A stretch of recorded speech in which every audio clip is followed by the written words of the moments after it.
Hanggang ngayong gabi, may pila pa rin sa ilang gasolinahan ng mga motoristang humahabol para magpakarga bago ang mega oil price hike bukas.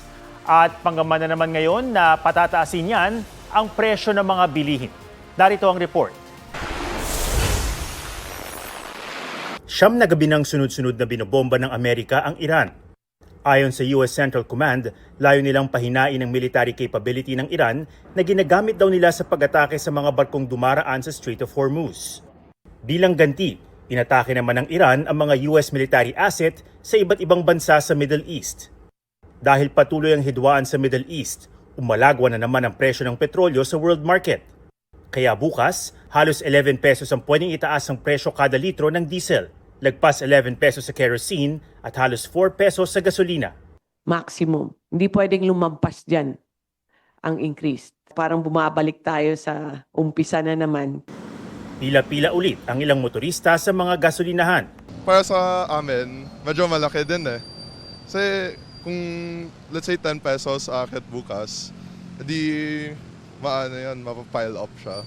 Yung ibang gasolinahan, minsan wala na, minsan puno na. Kaya nagbakasakali ako dito walang pila. Pagtitiyak ng Department of Energy, sapat ang supply ng langis sa bansa.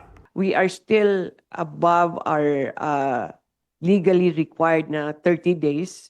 Umaabot na tayo ng halos 46 days na ngayon ng storage. May 10 piso kada litrong discount pa rin daw sa mga pampublikong sasakyan. Pero di sapat yan para sa grupong Manibela. Magtitigil pasada ulit sila kontra mega oil price hike.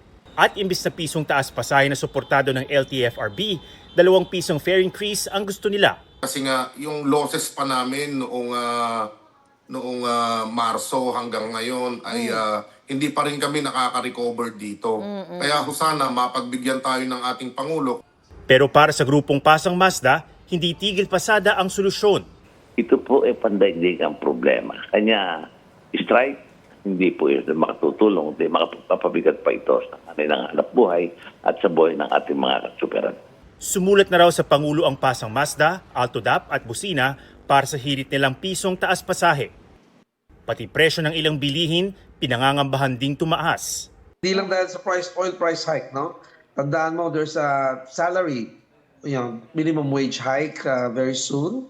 And then electric costs, no, are going to go up also. No? And then dollar exchange rate, no? So for the imported raw material. Sabi ng Department of Trade and Industry, wala pa namang manufacturer na humihirit ng taas presyo. Para maibsan ng kalbaryo ng mga mahihirap na Pilipino, sinimulang ipamahagi ng DSWD ang 2,000 pisong ayuda sa ilalim ng Unified Package for Livelihood, Industry, Food and Transport o UPLIFT program.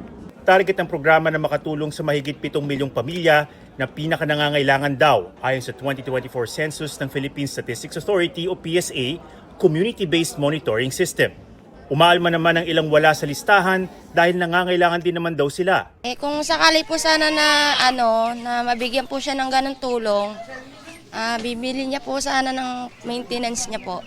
Sa pagtutulungan po sa LGU, hahanapin sila at eventually magka-come up po kami ng iba pang mekanismo para malaman ng taong bayan kung sila ba ay beneficiary ng uplift assistance. So yun po, lilinawin lang po namin, hindi po magdadagdag ng listahan sa uplift kasi po yan po ay targeted, yan po ay pre-identified na ayon sa PSA list na nabigay sa DSWD.